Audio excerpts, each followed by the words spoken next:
갈라디아서 말씀 가지고 내가 사는 게 아닙니다라는 제목으로 말씀을 나누려고 합니다. 여러분 이렇게 한번 질문하면서 시작하겠습니다. 준서야, 이렇게 질문할 건데 대답을 해봐. 화이팅. 준서가 화이팅. 대답해보라고. 크게 하라는 건 아니야. 여러분 어떠십니까? 행복하십니까? 저 이런 질문을 많이 하는 것 같아요. 제가 여러분 행복하십니까? 대답하지 마십시오.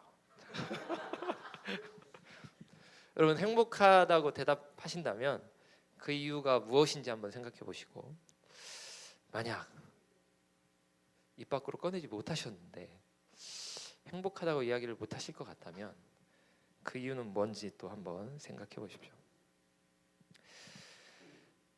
제가 그 청소년들한테 설교를 할 때 이 말을 참 많이 했습니다. 뭐냐면 사람은 누군가를 사랑하거나 누군가에게서 사랑받을 때 정말로 행복하다. 이런 말을 참 많이 했어요.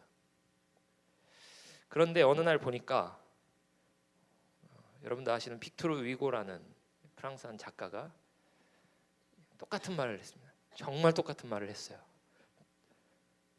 옛날 사람이니까 이분이 더 먼저 했겠죠. 제 입장에서는 제가 먼저 했는데 같이 한번 읽어보겠습니다. 시작.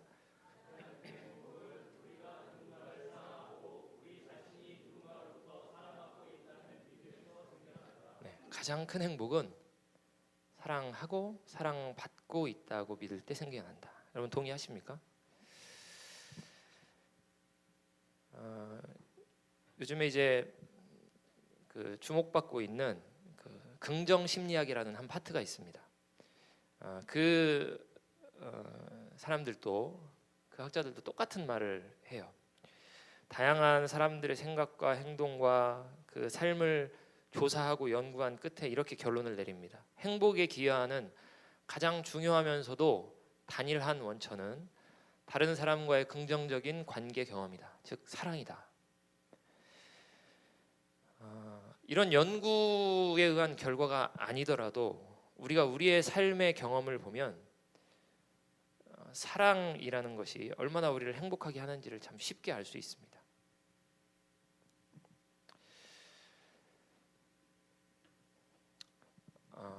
이번 주에 제가 아이들 책을 하나 우연치 않게 발견했습니다. 제 아이들, 집에 있는 아이들 책인데 Papa, please get the moon for me라는 책입니다. 이게 말이 좋아 이렇게 제목이죠. 말하자면 달 따다 주세요 이거거든요. 아빠 달 따다 주세요. 철딱선이 없는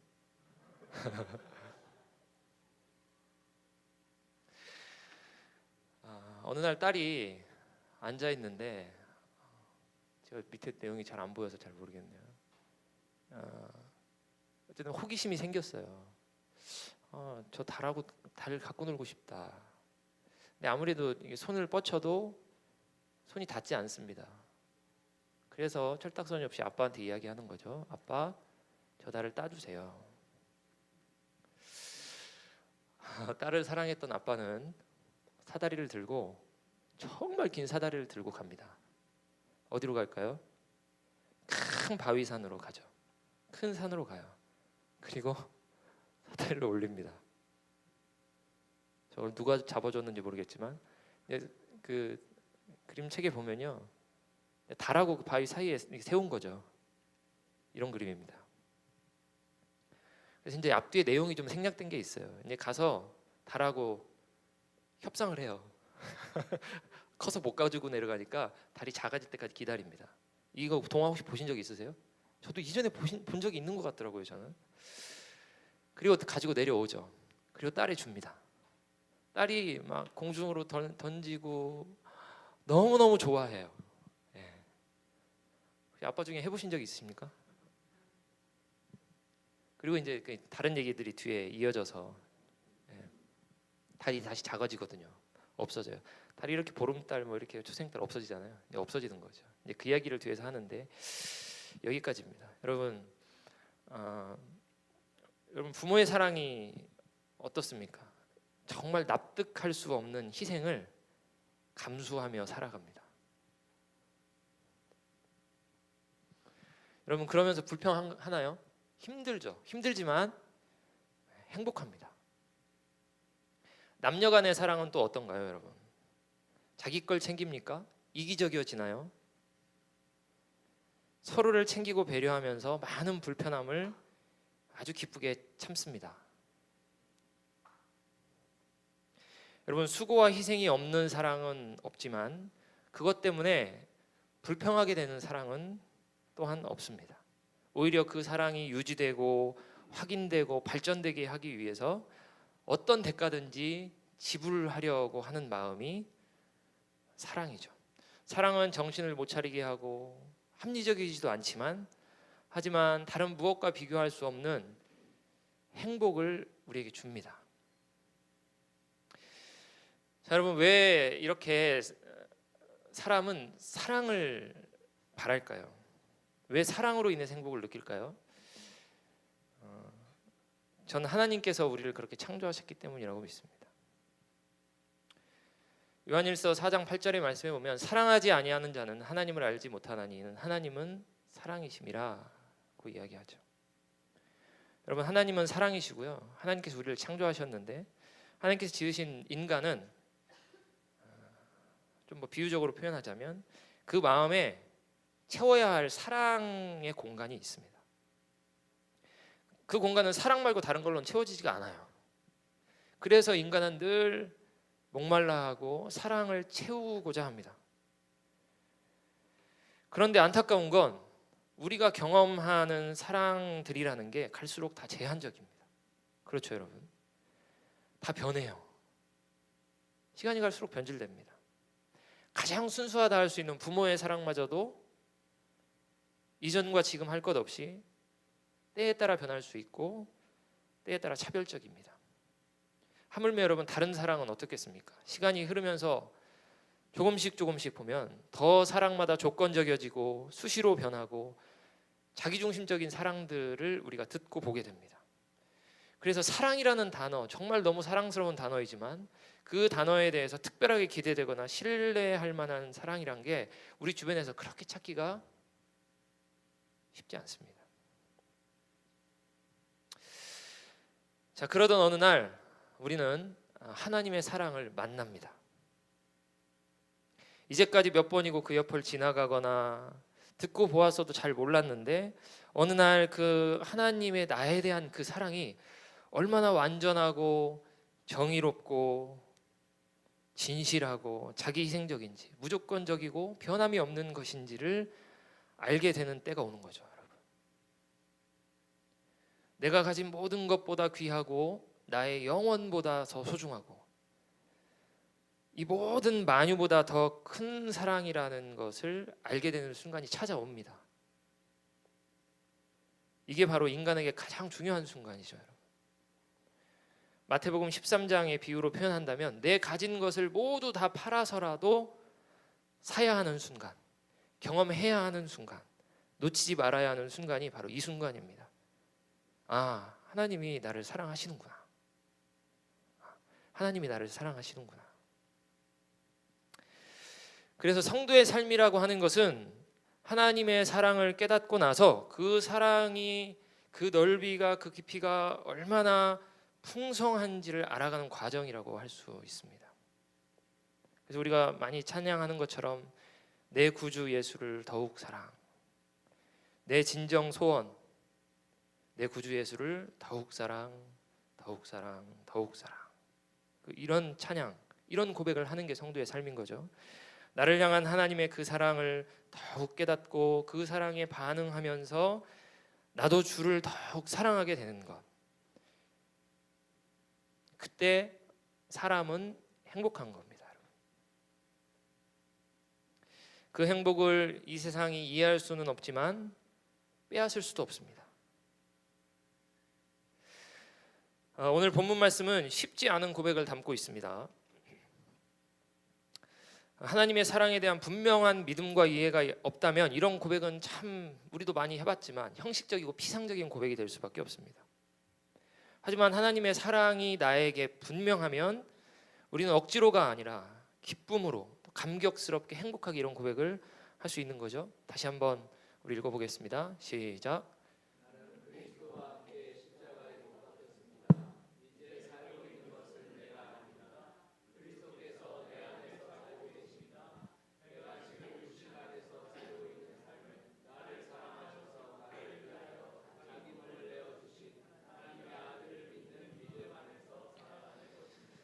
아멘. 여러분, 성경은 많은 부분에서 하나님의 사랑이 우리에게 어떻게 찾아오는지, 그리고 우리에게 그 사랑이 왜 필요한지를 설명하고 계속해서 설득하는 책이라고 볼 수 있습니다.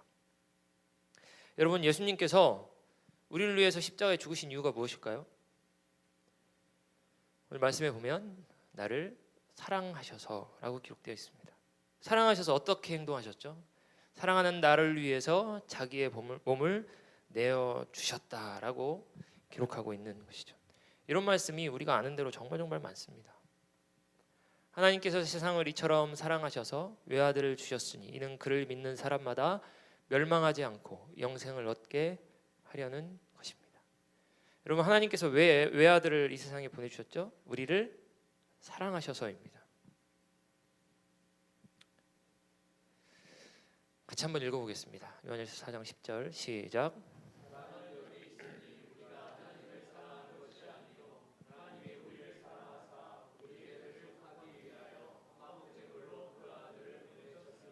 아멘. 그 아들을 우리에게 화목제물로 보내신 이유는 하나님이 우리를 사랑하셨기 때문이라고 성경은 이야기합니다. 하나님께서 나를 사랑하셔서 그 아들 예수를 죽음에 내어주셨고 그 결과 우리가 생명을 얻는 것이죠. 그랬다고 우리를 계속 설득하는 것입니다. 그리고 그것이 우리에게 믿음이 되는 그 순간이 될 때 우리는 예수님 안에서 세상이 이해할 수 없지만 빼앗을 수 없는 행복을 경험하며 사는 것이죠. 우리 새누리 3교회 한몸된 우리 모두도 예수님 안에서 행복한 성도가 되고 또 행복한 교회가 되기를 축복합니다. 갈라디아서를 쭉 읽어보면 핵심 논지는 다른 복음에 대한 경계입니다.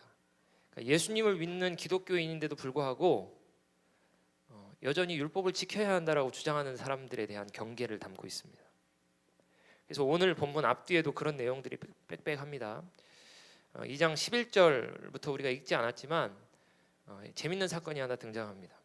어느 날 게바라고 기록되어 있는 베드로가 안디옥에 방문하죠. 안디옥은 이스라엘 위에 있는 도시입니다. 로마 도시죠. 이방 사람들이 살고 있었던 도시고 이방인들을 목회하고 전도하기 위해서 교회의 전초 기지와 같았던 그러한 장소였습니다. 바울과 바나바를 선교여행을 파송했던 곳도 이 안디옥 교회였고 1, 2, 3차 전도여행을 출발했던 곳도 바로 이 안디옥 교회, 안디옥이었습니다. 이런 안디옥에 베드로가 방문해서 바나바와 바울, 지도자였던 바나바와 바울뿐만 아니라 많은 지도자들 그리고 성도들과 함께 식탁 교제를 했던 적이 있었습니다. 식사를 하고 있는데 한 성도가 소식을 전합니다. 문이 있었을지 모르겠지만 똑똑했겠죠. 문을 열더니 선생님, 지금 예루살렘에서 야고보 선생님이 보낸 사람들이 이곳으로 오고 있답니다. 거의 다 왔습니다. 곧 도착할 겁니다. 그런데 그 이후에 굉장히 충격적인 장면을 우리가 성경을 통해서 보게 됩니다. 뭐냐면 이 소식을 들은 베드로가 굉장히 당황하고 표가 났는지 안 났는지 모르겠지만 안절부절하더니 이방인들과 함께하던 그 식사 자리를 일어나서 떠납니다. 도대체 무슨 일일까요, 여러분? 무슨 이유였겠습니까? 바울은 기록하기를 게바가 그 베드로가 그들이 오는 소식을 듣고 할례받은 사람들을 두려워해서 그 자리를 떠났다라고 기록하고 있습니다. 오고 있는 그 사람들은 예수님을 믿고 의롭게 된 것은 맞지만 아까 말씀드린 것처럼 율법을 지켜야 한다고 주장하는 사람들이었습니다. 그들이 볼 때는 이방인들과 함께 교제하거나 접촉하는 것은 여전히 옳지 않은 것이죠. 그들의 시선과 그들의 판단이 두려워진 베드로는 그 자리를 피한 것입니다.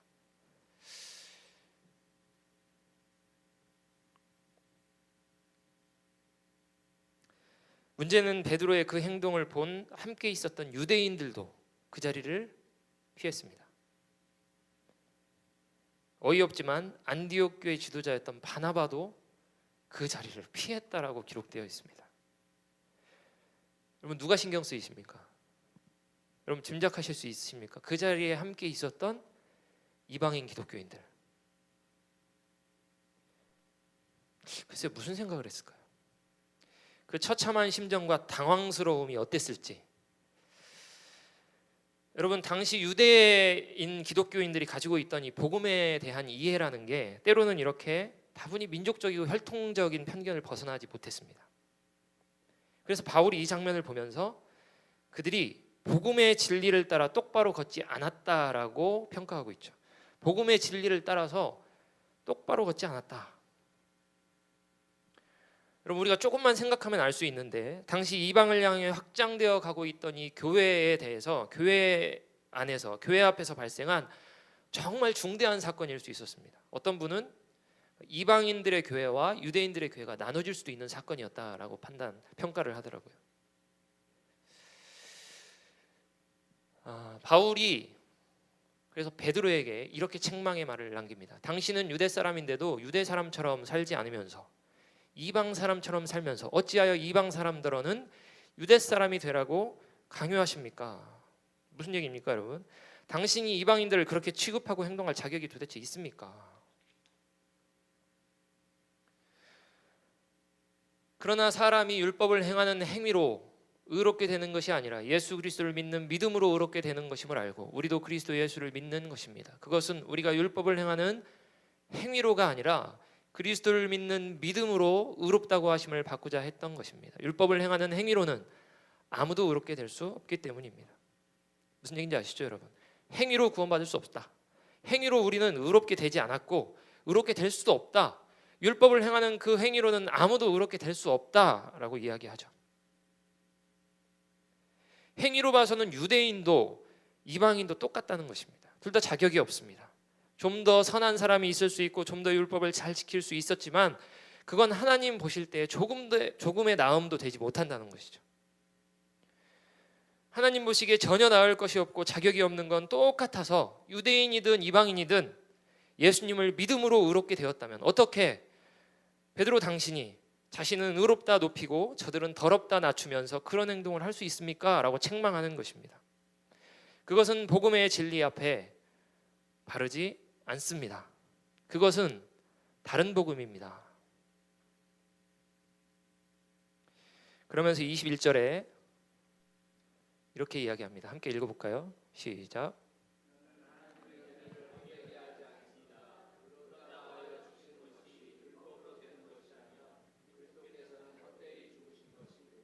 아멘. 21절에 말하길 우리가 의롭게 된 것은 그리스도의 헛되지 않은 죽으심으로 말미암은 은혜이다라고 기록합니다. 우리가 해서는 거기에 닿을 수가 없습니다. 우리가 열심히 해서 의롭게 될 수 있는 것이라면 예수님은 헛되게 죽으신 것이죠. 하지만 예수님께서 대신 죽어주셨고 자격 없는 자를 그로 말미암아 의롭다 하셨으니 그것을 성경은 은혜라고 기록하고 있는 것입니다. 에베소 2장 8절의 말씀 우리가 잘 아는 대로 여러분은 믿음을 통하여 은혜로 구원을 얻었습니다. 이것은 여러분에게서 난 것이 아니고 하나님의 선물입니다. 여러분 하나님께서 먼저 우리를 사랑하셨고 그래서 아들을 십자가에 내어주시고 그를 믿는 믿음을 통해서 은혜로 말미암아 우리에게 구원을 선물하셨습니다. 이 구원은 우리의 자격과 상관없이 우리에게 주신 선물입니다. 그 은혜에 담긴 것이 무엇입니까? 이해할 수 없고 납득하기 힘든 방법이지만 예수님께서 자기 자신을 희생하시고 자기를 부인하시고 우리를 참아주시고 우리를 받아주십니다. 그것을 통해서 우리를 사랑하심을 보여주시죠.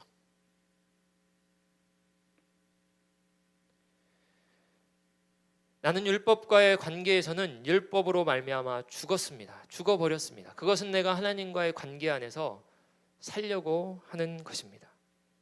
그래서 그 은혜를 아는 바울은 이어서 고백하기를 이렇게 고백하는 거죠. 나는 죽었습니다. 그리고 이제 하나님 안에서 살려고 합니다. 여러분 집 나간 탕자가 집으로 돌아온 후에 이제는 아버지의 뜻대로 살겠습니다. 이제는 내가 아들답게 살겠습니다 라고 다짐하고 노력했을까요? 했을 겁니다. 그 이유가 뭘까요, 여러분? 자격 없는 자신을 반겨주시는 크고 변함없는 아버지의 사랑을 깨달았기 때문이죠. 자신에게 100데나리온을 빚진 자를 거리에서 만났을 때 불쌍히 여기면서 기쁨으로 만약 그 빚을 탕감해 주었다면 그럴 수 있었던 이유는 뭘까요, 여러분? 1만 달란트 빚진 자기의 빚을 탕감해 준 왕의 은혜를 경험했고 그 은혜를 그 순간까지 잊을 수 없었기 때문이죠. 그래서 바울도 나는 죽었습니다. 이제 하나님 안에서 살려고 합니다 라고 고백하는 것입니다. 그리고 오늘 본문의 말씀을 바울은 갈라디아 교인들에게 기록합니다.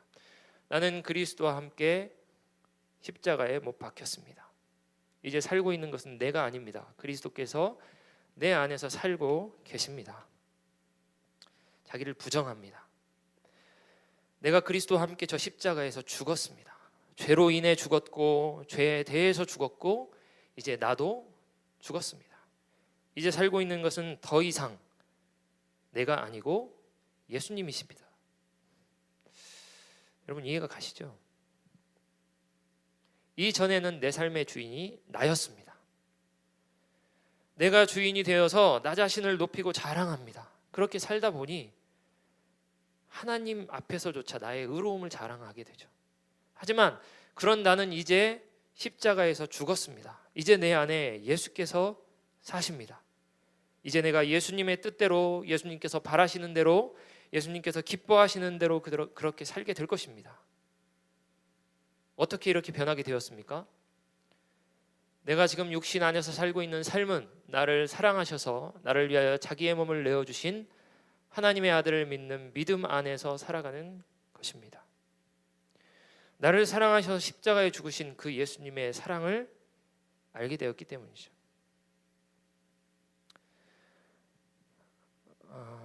여러분, 성도는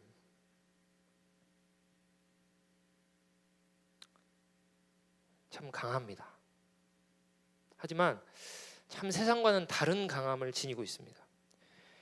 천국에서 큰 자는 나를 자랑하고 높이는 자가 아니고 자기를 낮추고 섬기며 어린아이와 같은 자가 큰 자라고 예수님께서 말씀하셨죠.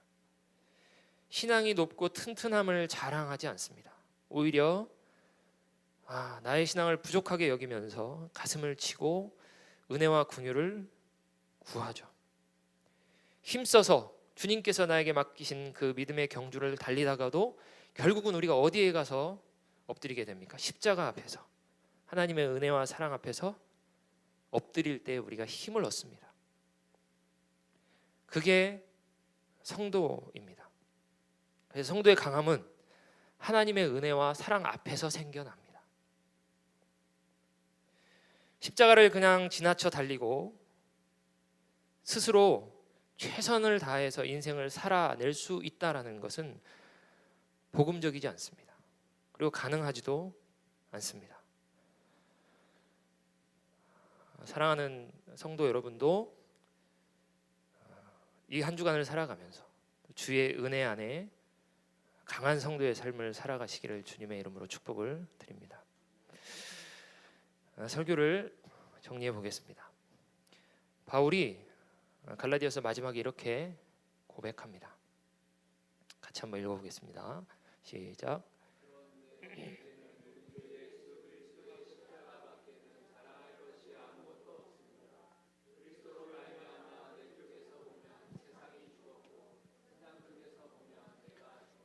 아멘.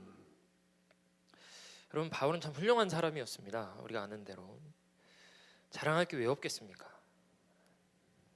참 수많은 사람들의 존경을 받는 사람인데 그의 헌신과 그의 수고는 다른 사람들의 그 어떤 것보다도 컸습니다. 그의 가진 인간적인 자랑거리, 스펙이라 할 만한 것도 당시에 누구보다도 자랑할 만했습니다. 그런데 그가 말하기를 나는 십자가밖에는 자랑할 것이 없다라고 이야기합니다. 십자가의 은혜는 우리를 사망에서 생명으로 옮겨 놓습니다. 성경이 그렇게 이야기하죠. 여러분, 그 어떤 자랑거리인들, 우리가 누리고 우리가 쫓는 그 어떤 자랑거리인들, 사망 안에서 그거를 즐기고 있다면 그것이 무슨 의미가 있고 무슨 필요가 도대체 우리에게 있겠습니까? 바울에게 다른 것은 정말 아무것도 아닌 것이고 어찌 보면 무가치한 그저 그런 것들이었습니다. 아무 자격도 없는 나에게 부어주신 예수 그리스도의 십자가 은혜와 사랑이 너무 컸기 때문이죠. 그 은혜와 사랑 앞에서 자신이 보인 희생과 수고는 그저 그 사랑에 대한 아주 지극히 작은 반응에 불과할 뿐이었습니다. 여러분, 한 주간 살아가시면서 하나님의 십자가에서 우리에게 보여주신 그 은혜와 사랑이 여러분들의 진정한 힘이 되시기를 바랍니다. 십자가에서 나는 죽고 이제 내 안에는 예수님이 사신다라고 말하면서 여러분, 십자가만 자랑하며 살아도 여러분, 우리의 삶에 결코 행복을 잃지 않습니다.